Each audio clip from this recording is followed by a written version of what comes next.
আগামীকাল থেকে কালবৈশাখীর সতর্কতা জারি করেছেন দক্ষিণবঙ্গের 5 জেলায়। আবহাওয়া দপ্তর জানিয়েছেন আগামীকাল ভারী থেকে অতি ভারী বর্ষণ হবে। এরই মধ্যে দমকা চড়ো হওয়া প্রায় 70 থেকে 80 কিলোমিটার গতিবেগে ঝড় বইবে। এরই মধ্যে কিন্তু 100 থেকে 150 কিলোমিটারও গতিবেগ হতে পারে। এরই মধ্যে বজ্রবিদ্যুৎ সহ শিলাবৃষ্টিরও আশঙ্কা। আবহাওয়া দপ্তর জানিয়েছেন যদি শিলাবৃষ্টি হয় তাহলে কিন্তু মোটামুটি অনেকটাই শিলাবৃষ্টি হতে পারে।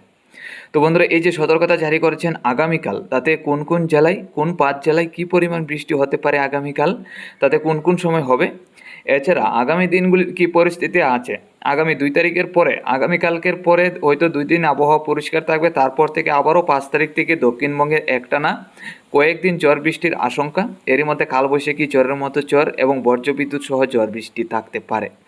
তো আবহাওয়াবিদরা যে জানাচ্ছেন পরবর্তী দিনে 5 তারিখ থেকে যে বৃষ্টির আশঙ্কা আছে, তাতে কোন কোন জেলায় কী পরিমাণ বৃষ্টি হতে পারে তাও আমরা সরাসরি লাইভে দেখে নেব। এছাড়া তাপমাত্রা আগামী দিনে দক্ষিণবঙ্গে কমছে কিনা, তো আমরা সরাসরি চলে এলাম লাইভে।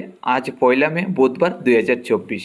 আজকে সকাল থেকে আমরা যেটা লক্ষ্য করতে পারছি, বাংলাদেশের উত্তরে সিলেট এবং আসামের শিলচরের মধ্যে হালকা পাতলা নিম্নচাপ রয়েছে, যা থেকে হালকা পাতলা বৃষ্টি রয়েছে আসামের শিলচরে। আমাদের ত্রিপুরা এবং বাংলাদেশের কিছু জেলার মধ্যে রয়েছে মেঘলাভাব, যা থেকে এইসব জেলায় কোনো বৃষ্টির সম্ভাবনা নেই। আজকে দুপুরের মধ্যে গেলে হালকা পাতলা বৃষ্টির সম্ভাবনা আমাদের ত্রিপুরা এবং চট্টগ্রামে। তা থেকে বৃষ্টির সম্ভাবনা থাকলেও বৃষ্টি নাও হতে পারে আজকে দুপুরে, কারণ আজকে দুপুরে কিন্তু তাপমাত্রা থাকবে ঊর্ধ্বমুখী। বাংলাদেশের ঢাকা, আমাদের ত্রিপুরা, খুলনা, বরিশাল, কুমিল্লা, চট্টগ্রামের দিকে প্রায় 40 ডিগ্রি তাপমাত্রা সর্বোচ্চ থাকবে। তো বাইরে থেকে অতি ভারী গরম থাকবে আজকে দুপুরে, যার কারণে এই বৃষ্টির সম্ভাবনা থেকে কিন্তু বৃষ্টি হবে না। এছাড়া বাংলাদেশের রংপুর, রাজশাহী, খুলনা বিভাগের সাইড নিয়ে আমরা লক্ষ্য করতে পারছি 40 থেকে 41 ডিগ্রি তাপমাত্রা, এদিকে বাইরে থেকে অতি ভারী গরম। আগামীকালকের মধ্যে যদি আমরা নজর রাখি তাহলে কিন্তু আগামীকাল সকাল থেকেই বেলা বাড়তেই বাইরে থেকে অতি ভারী নিম্নচাপ, এরই মধ্যে বজ্রবিদ্যুৎ সহ শিলাবৃষ্টি থাকবে। তাতে শিলাবৃষ্টি সহ বজ্রবিদ্যুতের যে আশঙ্কা রয়েছে, এরই মধ্যে ভারী সতর্কতা জারি করেছেন আবহাওয়া দপ্তর।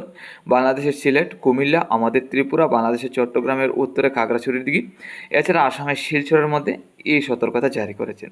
তাতে বাইরে থেকে অতি ভারী বর্ষণ হবে, এরই মধ্যে বজ্রবিদ্যুৎ সহ প্রায় 70 থেকে 80 কিলোমিটার গতিবেগে এইসব জেলায় ঝড় বইবে। এর মধ্যে শিলাবৃষ্টির আশঙ্কা আমরা লক্ষ্য করতে পারছি আসামের শিলচর, আমাদের ত্রিপুরার উত্তরে ধর্মনগর, কুমারঘাট, আমপাশা, কমলপুরের সাইড নিয়ে বাইরে থেকে অতি ভারী বর্ষণ হবে, এরই মধ্যে শিলাবৃষ্টিও হতে পারে। এছাড়া বাকি জেলাগুলির মধ্যে বজ্রবিদ্যুৎ সহ ঝড় বৃষ্টি থাকলেও শিলাবৃষ্টির আশঙ্কাটা অনেকটাই কম থাকছে। আমরা যদি দুপুর থেকে বিকালের মধ্যে লক্ষ্য করি তাহলে কিন্তু এই নিম্নচাপটা চলে আসবে বাংলাদেশের চট্টগ্রামের দিকে। এর মধ্যে আমাদের ত্রিপুরার দক্ষিণের সাইড নিয়ে এই নিম্নচাপটা থাকবে।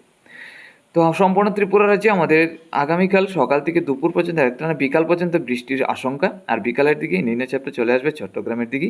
তাতে ঢাকা, কুমিল্লা, বরিশাল, চট্টগ্রাম, আমাদের ত্রিপুরা, আসামের শিলচরের মধ্যে ভারী থেকে অতি ভারী বর্ষণটা থাকবে। তাতে আমাদের ত্রিপুরার দক্ষিণে সাবরুম, বেলোনিয়ার দিকে, এছাড়া বাংলাদেশের যে খাগড়াছড়ি সাইড নিয়ে বজ্রবিদ্যুৎ সহ শিলাবৃষ্টি থাকতে পারে বিকালের মধ্যে। আমরা যদি সন্ধ্যা রাত্রির মধ্যে যাই তাহলে এই নিম্নচাপটা চলে যাবে চট্টগ্রামের সাইড নিয়ে। তাতে চট্টগ্রামের চিটাগাং এবং মহেশখালের দিকে এই নিম্নচাপটা এগিয়ে যাবে। তাতে বিকালের থেকে সন্ধ্যা রাত্রি এবং রাত্রির মধ্যে চিটাগাং এবং মহেশখালের দিকে ভারী থেকে অতি ভারী বর্ষণ থাকবে, এর মধ্যে বজ্রবিদ্যুৎ সহ ঝড় বৃষ্টি আমাদের ত্রিপুরা রাজ্যের দিকে আস্তে আস্তে পরিষ্কার হবে সন্ধ্যা রাত্রির মধ্যে। তো বন্ধুরা, আমরা যদি মধ্যরাত্রির মধ্যে যাই এই নিম্নচাপটা আবার চলে আসবে আমাদের ত্রিপুরার দিকে। তাতে আমাদের সম্পূর্ণ ত্রিপুরার মধ্যে হালকা পাতলা ঝড় বৃষ্টি, বাংলাদেশের চট্টগ্রামের চিটাগাং এবং খাগড়াছড়ির দিকে হালকা পাতলা ঝড় বৃষ্টিটা থাকবে। তারপর 3 তারিখ সকালের মধ্যে গেলে এই নিম্নচাপটা চলে যাবে আসামের শিলচরের দিকে এবং বাংলাদেশের চট্টগ্রামের চিটাগাং এবং মহেশখালের দিকে।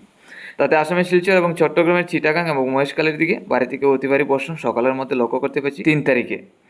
তারপর যদি আমরা দুপুরের মধ্যে দেখি তাহলে কিন্তু নিম্নচাপ এবং বৃষ্টির আশঙ্কা একদম পরিষ্কার থাকবে। ত্রিপুরা, বাংলাদেশের একাধিক জেলা বৃষ্টি থাকবে না, তবে হালকা পাতলা মেঘলাভাব থাকবে। দুপুরের তাপমাত্রাটা 34 থেকে 35-এর কাছাকাছি থাকবে ত্রিপুরা, বাংলাদেশের উপরে। তাতে তাপমাত্রাটা কিন্তু কিছুটা কমবে। তো আগামীকাল থেকে তাপমাত্রাটা অনেকটাই কমবে আমাদের ত্রিপুরায়, কারণ এদিকে নিম্নচাপ থাকবে, যার কারণে তাপমাত্রাটা অনেক কম থাকবে। এছাড়া বাংলাদেশের রংপুর, রাজশাহী, খুলনা বিভাগের দিকে তাপমাত্রা ঊর্ধ্বমুখী থাকবে 40 থেকে 41, এদিকে বাইরে থেকে অতি ভারী গরম থাকবে। তারপর 3 তারিখের মধ্যে তাপমাত্রাটা কিছু কমবে 36 থেকে 37-এর কাছাকাছি সম্পূর্ণ বাংলাদেশ, আমাদের ত্রিপুরায় 34 থেকে 35-এর কাছাকাছি। তারপর বৃষ্টির আশঙ্কা যদি আমরা লক্ষ্য করি পরবর্তী দিনে, তাহলে 4 তারিখের মধ্যে তেমন বৃষ্টির সম্ভাবনা নেই। তাপমাত্রা থাকবে, আমরা যদি নজর রাখি তাহলে 39 থেকে 40, আবার 4 তারিখ থেকে তাপমাত্রা ঊর্ধ্বমুখী হবে ত্রিপুরা, বাংলাদেশে। 5 তারিখের মধ্যে গেলে সকাল থেকে আবারও নিম্নচাপ বাংলাদেশের উত্তরে সিলেট, ময়মনসিংহ, তারপর রংপুর, শিলিগুড়ি, আলিপুরদুয়ার, গুয়াহাটির সাইড নিয়েও কিছু জায়গায় বৃষ্টি থাকতে পারে 5 তারিখ সকাল থেকে। বিকালের মধ্যে গেলে বাড়ি থেকে অতি ভারী বর্ষণ হবে বাংলাদেশের একাধিক জেলায়, তাতে বাংলাদেশে বাড়ি থেকে অতি ভারী বর্ষণ এবং আমাদের ত্রিপুরা রাজ্যে বাড়ি থেকে অতি ভারী বর্ষণের সম্ভাবনা আছে 5 তারিখ। 6 তারিখের মধ্যে গেলে আবারও কিছু নিম্নচাপ বাংলাদেশ হয়ে আমাদের ত্রিপুরা রাজ্যের দিকে এবং চট্টগ্রামের দিকে বের হয়ে যাবে। আমরা লক্ষ্য করতে পারছি আবারও 5 তারিখ থেকে বাড়ি থেকে অতি ভারী বর্ষণ শুরু হবে।